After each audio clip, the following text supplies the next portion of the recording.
আসসালামু আলাইকুম রহমতুল্লাহি ওবরকাতুহু। সম্মানিত দর্শক,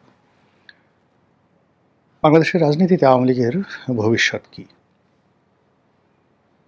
শেখ হাসিনা কি আওয়ামী লীগের সভানেত্রী থাকবেন, নাকি একটা রিফাইন্ড আওয়ামী লীগ গঠিত হবে?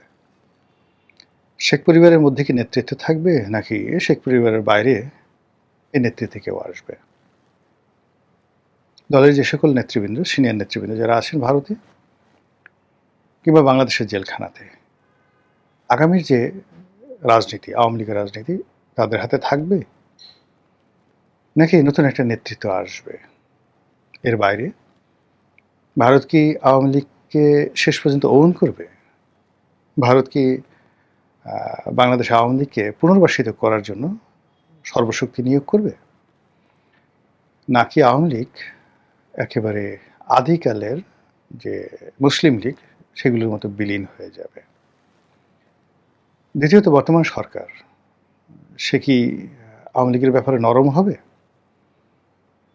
নাকি সরকার এখন যেভাবে আওয়ামী লীগকে নিষিদ্ধ করেছে ওই যে সিদ্ধান্ত, সেই সিদ্ধান্তের উপরে অবিচল থাকবে এবং বাংলাদেশে আমিদের বা আমি এবং মামু, এই মামুদের যে রাজনীতি, যে কথাগুলো এখন জনপ্রিয় হয়ে গেছে, আমি এবং মামু, এই আমি এবং মামুর রাজনীতি চলতে থাকবে যতদিন না পর্যন্ত আর একটা গণ অভ্যুত্থান না হয়, যতদিন পর্যন্ত মানুষজন তাড়িয়ে না দেয়, যতদিন পর্যন্ত তারা ব্যর্থ না হয়। আসলে কি হতে যাচ্ছে এই বিষয়গুলো চায়ের টেবিলে, পর্দার আড়ালে, সামনে এবং যেখানে সুযোগ আছে টেলিভিশনের টক শো, যেটা এই মুহূর্তে যেটিকে বলা হয় পাবলিক পার্লামেন্ট, সেই পাবলিক পার্লামেন্টে কিন্তু আলোচিত হচ্ছে। জাতীয় সংসদে অনেক বিষয় আলোচনা হচ্ছে না, করা যাচ্ছে না বা হবে না, কিন্তু আমাদের যে সামাজিক মাধ্যমগুলো এখন এটা বলতে গেলে পাবলিক পার্লামেন্টে রূপান্তরিত হয়েছে। টেলিভিশনগুলো এখন আংশিক হলেও, সব টেলিভিশন সব বক্তব্য প্রচার করতে পারে না, সব বক্তাকে আনতে পারে না, কিন্তু মোরালেস এখনও টেলিভিশন টক শোতে যে আলোচনাগুলো হচ্ছে সেই কোনো আলোচনাতেই রাজনীতি নামক যে অধ্যায়টি রয়েছে সেই অধ্যায়টিতে আওয়ামী লীগকেও বাদ দেওয়া যাচ্ছে না, শেখ হাসিনাকেও বাদ দেওয়া যাচ্ছে না। এই হলো বাস্তবতা। এখন আমাদের যে রাজনীতি, সেই রাজনীতির জটিলতাগুলো কি শুরু হয়েছে? প্রবীণ রাজনীতিবিদ জনাব ফজলুর রহমান, অ্যাডভোকেট ফজলুর রহমান, তিনি অতি সম্প্রতি একটি সাক্ষাৎকার দিয়েছেন দৈনিক, ইংরেজি দৈনিক বিজনেস স্ট্যান্ডার্ডের সঙ্গে। তিনি এখানে খুব গুরুতর একটি অশনি সংকেতের কথা বলেছেন। সেটা হলো এই যে ঢাকা বারের নির্বাচন হলো, অত্যন্ত সেন্সিটিভ। ঢাকা বারের নির্বাচন হলো, তারপর এরপর সুপ্রিম কোর্ট বারের নির্বাচন হলো। তো ঢাকা বারের নির্বাচনটা হলো পৃথিবীর সবচেয়ে বড় বার কাউন্সিল। প্রায় ৩৫,০০০-এর মতো এখানে এনলিস্টেড আইনজীবী রয়েছেন। এই বার কাউন্সিলের যে গণতান্ত্রিক রীতিনীতি, এটা পুরো ঢাকা শহরকে ডমিনেট করে, বিচার ব্যবস্থাকে ডমিনেট করে, এবং একটা সরকার এবং একটা রাষ্ট্রের যে গণতান্ত্রিক মন মানসিকতা এখান থেকে শুরু হয়। আওয়ামী লীগ জামানাতে যা কিছু মন্দ, এটা কিন্তু একেবারে শুরু হয়েছে বার কাউন্সিল নির্বাচন থেকেই, চূড়ান্তভাবে তার পতনের। এবং সর্বশেষ যে নির্বাচনটি হলো সুপ্রিম কোর্ট বার কাউন্সিলের, যে নির্বাচনে ন্যাক্কারজনকভাবে বিএনপির প্রার্থীদেরকে ব্যারিস্টার কাজল, এখন যিনি রুহুল কুদ্দুস কাজল, তিনি ঠকে গেলেন। ওখানে সেই যে জুথি ভাবির কাণ্ড, তারপর শেষে ভোট র্যাগিং করে আওয়ামীপন্থী যারা লোকজন রয়েছেন তারা যেভাবে বিজয় ছিনিয়ে নিল, সেদিন থেকে কিন্তু আওয়ামী লীগের পতন অনিবার্য হয়ে পড়েছিল, যেটা আওয়ামী লীগের দরকার ছিল না। ঠিক সেম কাজটি এখন এই জমানাতে হলো, যেটা ফজলুর রহমান যেহেতু অ্যাডভোকেট, সিনিয়র অ্যাডভোকেট, রাজনীতিবিদ, রাজনৈতিক বিশ্লেষক, তিনি বিষয়টা চমৎকারভাবে বুঝিয়েছেন। তিনি বললেন যে এই যে নির্বাচনটি হলো, সেই নির্বাচনে মাত্র ৩০% ভোটার অংশগ্রহণ করেছে। যেহেতু এখানে আওয়ামী লীগের কোনো প্রার্থীকে অ্যালাউ করা হয়নি ভোটে দাঁড়ানোর জন্য, ফলে আওয়ামী লীগ শান্তিপূর্ণভাবে যে নির্বাচন বর্জন করেছে, সেই বর্জনে ৭০% লোক ভোট কেন্দ্রে আসেনি, ভোট দেয়নি। তাহলে ভোট দিল কারা? ৩০% লোক ভোট দিল। এই ৩০%-এর প্রধান প্রতিদ্বন্দ্বীকে জামাত এবং বিএনপি। এখানে জয়লাভ করলো বিএনপি, আর রানিং মেট প্রতিযোগিতা হলো জামাত। আগামীতে যে নির্বাচন হবে সেখানে আওয়ামী লীগ থাকবে না, জামাত ক্ষমতায় আসবে, বিএনপি ফেল করবে, এটা ঢাকা বারের। একইভাবে জাতীয় রাজনীতিতেও ঠিক সেম দৃশ্যটা ফুটে উঠেছে। বিএনপি রানিং মেট এখন জামাত, আর জামাতের রানিং মেট এখন এনসিপি। এখন আমাদের দেশের যে যদি এই সরকার পূর্ণ মেয়াদে কাজ করতে পারে, এদেশের ট্র্যাডিশন অনুযায়ী যদি ভোট হয়, যদি ইঞ্জিনিয়ারিং না হয়, যদি জোরাজুরি না হয়, যদি একটা 15ই ফেব্রুয়ারি সেই যে নির্বাচন না হয়, একটা মাগুরার নির্বাচন না হয়, 2014, 18, 24 এই কলঙ্কজনক নির্বাচন না হয়, তাহলে আমাদের দেশের ভোটাররা ইন জেনারেল ক্ষমতাসীনদেরকে ভোট না দিয়ে বিরোধীদেরকে ভোট দেয়। ফলে 5 বছর পরে যদি একটা নির্বাচন হয়, আওয়ামী লীগ বিহীন নির্বাচন, সেখানে জামাতের ক্ষমতা গ্রহণ করা বা ক্ষমতায় যাওয়া শতভাগ নিশ্চিত।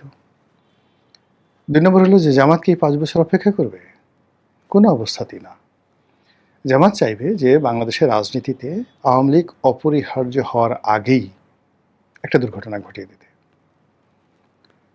জামাত চাইবে বিএনপি কোনো কিছু বুঝে ওঠার আগেই যেন ক্ষমতার মসনদে জামাত বসে যেতে পারে, তারপরে যা হবে হবে। জামাত চাইবে তাদের এলাই যারা আছে, তাদের যে সকল সংগঠন আছে, গুপ্ত সংগঠন আছে, তাদের যে সকল plan A B C D আছে, তাদের যে সকল যাকে বলা হয় যে নেতৃত্বের যে স্তরগুলো রয়েছে, যেগুলোকে তারা 3 থেকে 4টি স্তরে গুপ্ত রেখেছে, এই গুপ্ত লোকজন মন্ত্রণালয়ে আছে, বিচারালয়ে আছে, পুলিশে আছে, বিএনপিতে আছে, আওয়ামী লীগে আছে, এখন যে শেখ হাসিনা যে দিল্লিতে থাকেন তার আশেপাশেও আছে। কাজেই তাদের কাছে যে টাটকা যে খবরগুলো আসে, সেই খবরগুলো হলো যে বিএনপি যদি অনুভব করে আওয়ামী লীগের দরকার, তাহলে জামাত নেই।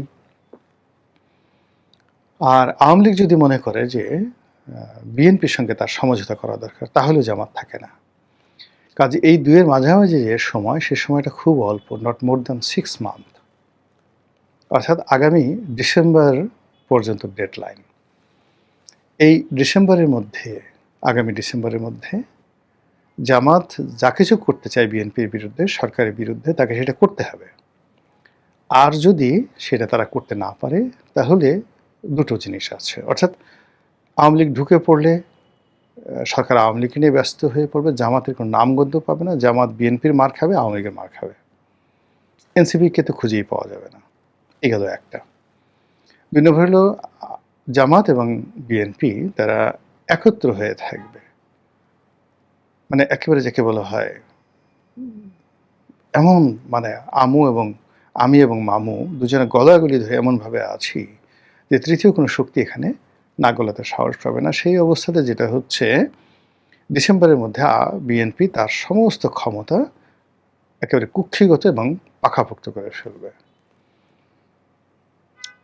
মানে এখন তো আসলে জামাতের অনেকগুলো মুখোশ উন্মোচিত হয়ে গেছে, যেগুলো গুপ্ত আছে সেগুলো থাকুক, যেগুলো উন্মোচিত হয়ে গেছে এদেরকে খুঁজে খুঁজে ধরে ধরে ক্ষমতাচ্যুত করা, নিউট্রালাইজ করা, এটা করবে বিএনপির, মানে 2027 সনের জানুয়ারি থেকে। এই সময়টার মধ্যে তারা নিজেকে পাকাপোক্ত করে ফেলবে। এর কারণ হলো জুন জুলাই আগস্ট এই 3 মাস ক্রিটিক্যাল টাইম, কোনো নড়াচড়া তারা করবে না। সেপ্টেম্বর অক্টোবর মাসে তারা স্ট্যাবল থাকার চেষ্টা করবে, একটু নড়াচড়া করবে। অক্টোবর নভেম্বর ডিসেম্বর তারা নিজেদের শক্তি প্রদর্শন করতে থাকবে। তখন গৃহপালিত বিরোধী দল কত প্রকার, কি কি গৃহপালিত বিরোধী দল কাহাকে বলে, তাবেদার কাহাকে বলে, কিভাবে বিরোধী দলকে দিয়ে পা চাটাতে হয়, কিভাবে বিরোধী দলকে দিয়ে জুতো পরিষ্কার করতে হয়, এটা বাংলার মানুষ দেখতে পাবে 2027 সনের যাকে বলা হয় জানুয়ারি মাস থেকে। আর এই ক্ষুদ্র বিষয়টি বা এই সাধারণ বিষয়টি আপনি আমি আলোচনা করছি, আমার মতো মানুষ এটা বুঝতে পারছে। কাজেই জামাতের যেগুলো ইন্টেলেকচুয়াল আছেন, তারা এই জিনিসটা আরো সুন্দরভাবে বুঝতে পারছেন। তো বুঝতে পারার কারণে কি করছেন যে খুব